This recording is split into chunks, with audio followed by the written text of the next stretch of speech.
I used to watch a lot of cable television growing up, and one channel that I was really hooked on was TCM, Turner Classic Movies. This was the channel where I discovered so much classic cinema. Everything from film noir starring Humphrey Bogart to glossy musicals starring Gene Kelly. And I'll never forget the day when TCM aired the 1959 epic Ben-Hur. It was my first time experiencing this epic movie on screen. You could say it was a religious awakening for me as a movie fan.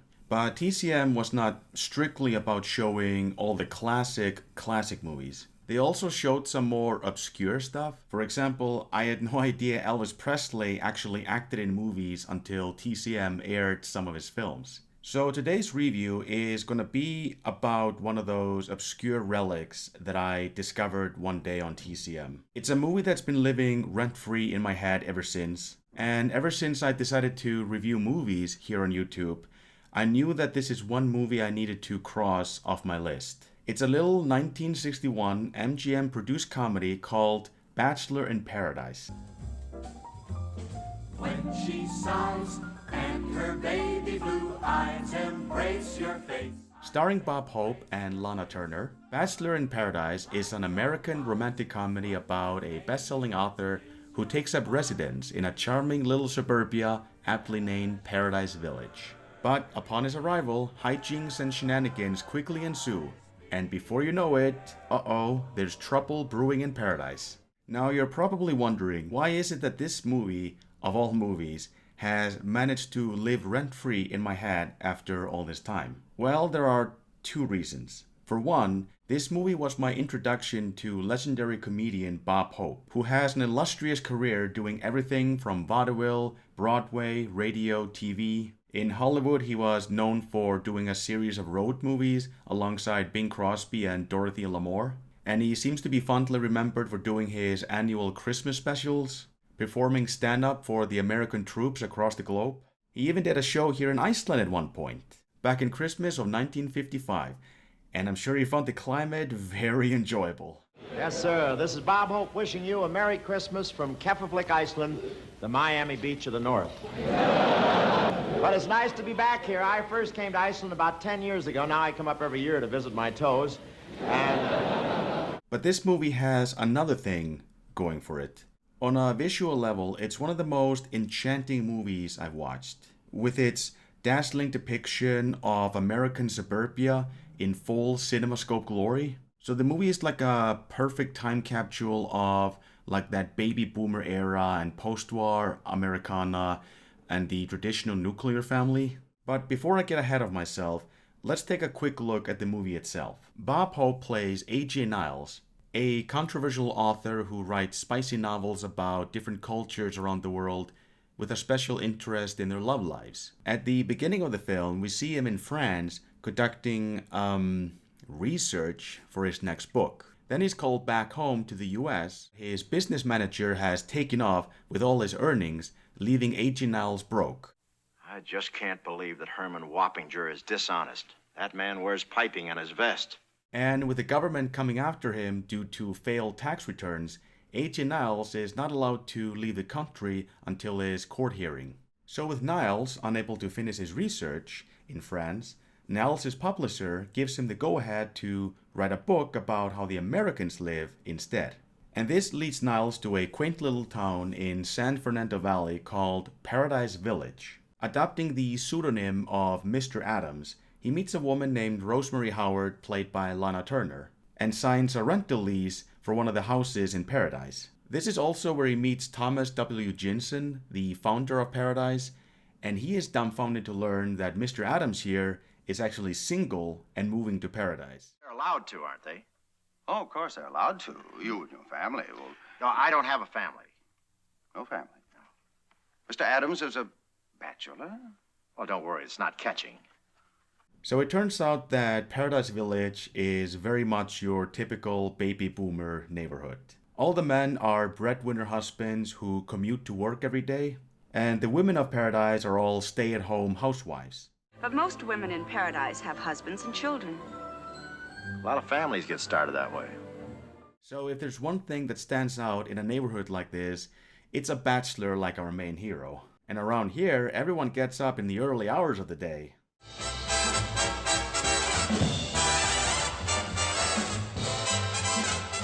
Well, guys and gals, if that didn't get you out of bed, you're dead. Yeah, I'm sure you'd love to wake up to that every morning.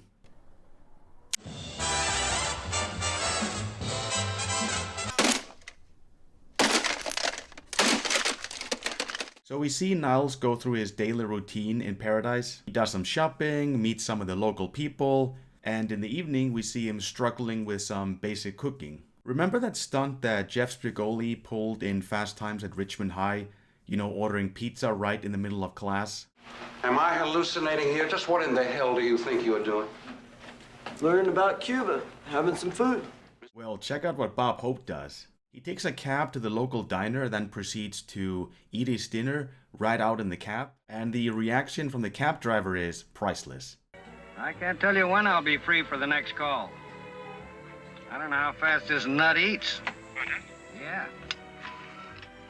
Anyway, so Niles gradually discovers that the wives of Paradise are having some trouble in the romance department. Now, with the husbands being away at work all day and everything, it doesn't leave a lot of time for any kind of passion or romance. So Niles, being the romantic expert, takes it upon himself to counsel the local women on how to spice things up in their marriage, albeit with some conflicting results. I did not lose the electric light money in the bridge game. Then let me see you turn them on. I don't want them on. I want candlelight and romance. Well, Excuse me, madam. Must be in the wrong house.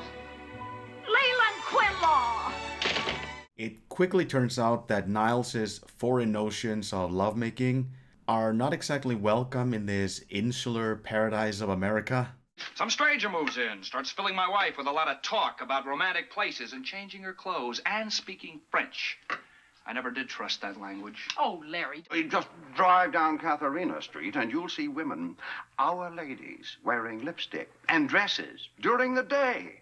And it's starting to spread throughout paradise. And Niles' mysterious rendezvous with the neighborhood housewives quickly begins to arouse suspicion among the husbands of Paradise. This is also where Niles' identity is discovered, and with people discovering that he is in fact that infamous Casanova author, things continue to spiral out of control, and this all leads to a final courtroom scene. Your Honor, we intend to produce evidence to prove the statement that Mr. Niles is, if you pardon the expression, a libertine and a seducer.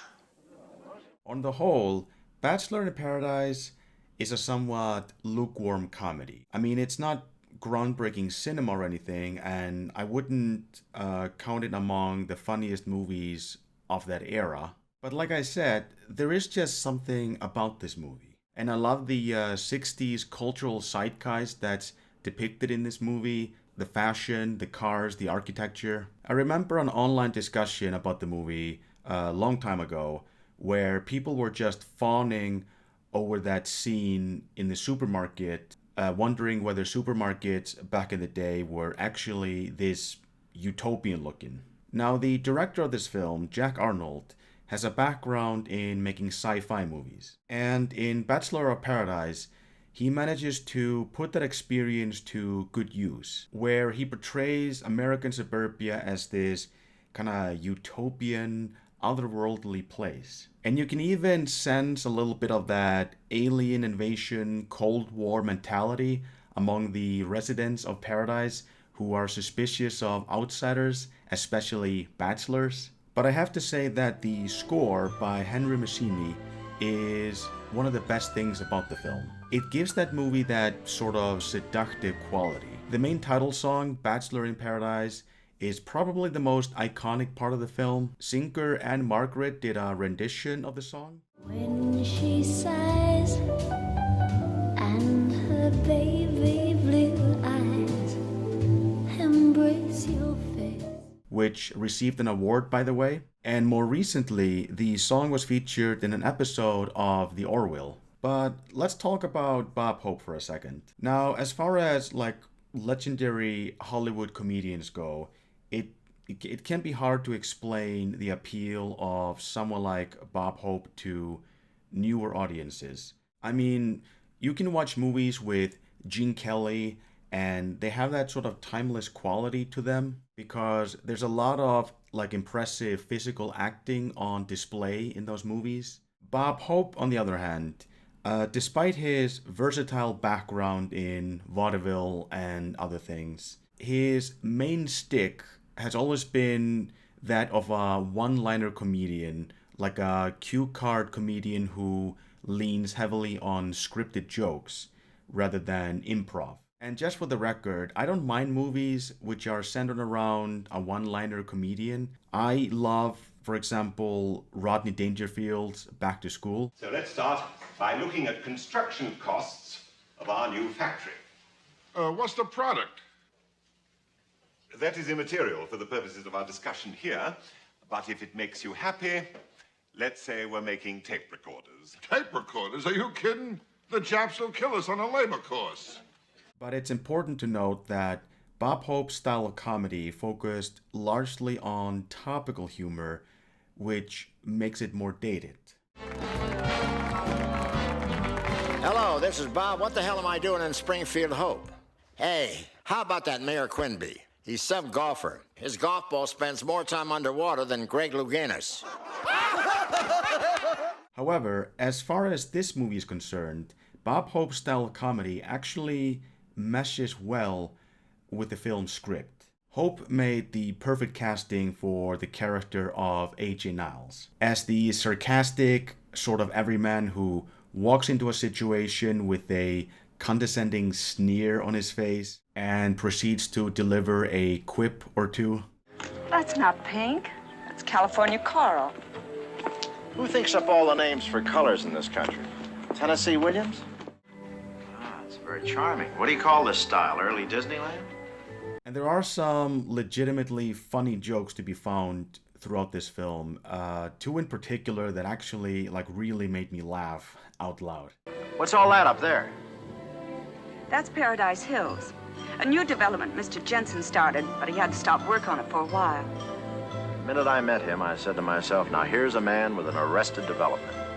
What happened? The house burned down? No, but Tom is really very angry. Mrs. Brown saw you and Dolores leaving together. We could have used her at Pearl Harbor. And opposite Bob Hope, we have Lana Turner as Rosemary Howard. Now, this was her first comedy in a long time, but she really brings her A game in this movie. She is Hope's romantic interest in the film, and she perfectly matches his sardonic intellect throughout the movie as they continue to engage frequently in a clash of wits. Honestly, Miss Howard, I'm the safest man in California. I'm the most determined bachelor you'll ever meet. Well, that's obvious, but it still doesn't make you any safer, you know. And they're both backed up by a quirky cast of characters who appear throughout the film. For example, you have Jim Hutton and Paula Prentice playing the young newlyweds. Larry? My husband.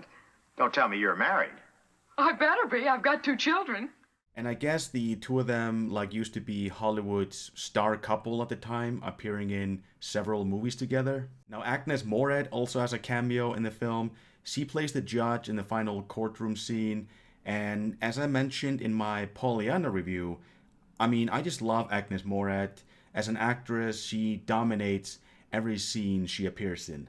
Mrs. Brown. That's a very broad and condemning term. Have you ever read his books, Madam Judge? Yes, I have. I've also read the books of H.G. Wells, but I wouldn't describe him as an astronaut.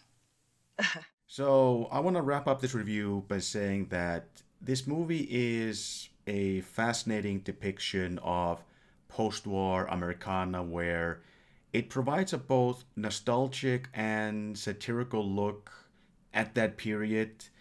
It makes Paradise Village out to be this wonderful utopia only to expose the dysfunctional family life underneath. And I should mention that this movie did come out during an interesting time in Hollywood's history, where in the 60s the Hollywood Hays Code was quickly losing ground, and it eventually dissolved in 1968. So movies were giving way to rising sex appeal and like provocative social themes.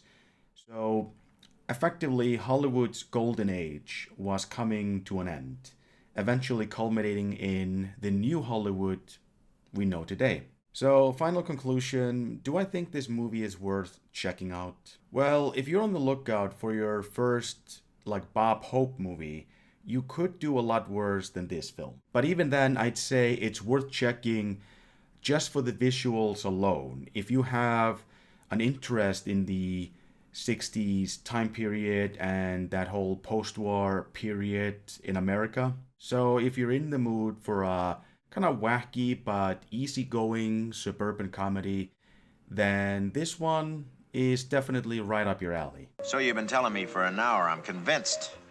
So that's my review for today. I hope you enjoyed watching, and I thank you all for tuning in. So I'll see you all next time with another review. This is the guy from row 9, signing out. Where's the fire?